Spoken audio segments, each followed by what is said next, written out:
जितेंद्र कानडे शिवसेना ठाकरे गटाचे धाराशिव जिल्हा परिषद अणदूर गटातून विजयी झालेले आहेत। भाजपच्या उमेदवारांचा त्यांनी पराभव केलेला आहे।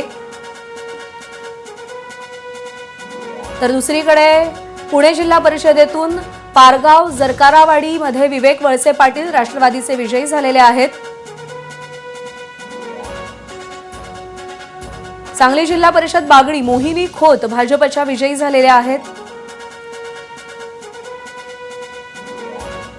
धाराशिव जिल्हा परिषद तेर गटातून अर्चना पाटील भाजपच्या विजयी झालेल्या आहेत। सर्वाधिक चर्चा झालेली होती त्यांची।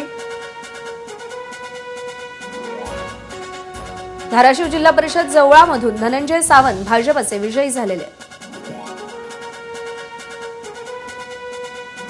थळ रायगड जिल्हा परिषदेतून मानसी महेंद्र दळवी शिवसेनेच्या विजयी झालेल्या आहेत। सिंधुदुर्ग जिल्हा परिषद कोलगाव मधून मायकल डिसोजा अपक्ष विजयी झालेले आहेत।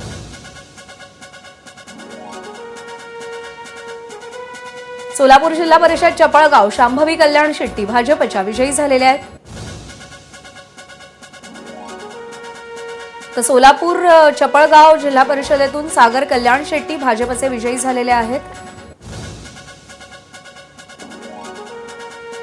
सोलापूर जिल्हा परिषद दहिगाव संस्कृती राम सातपुते भाजपच्या विजयी झालेल्या आहेत।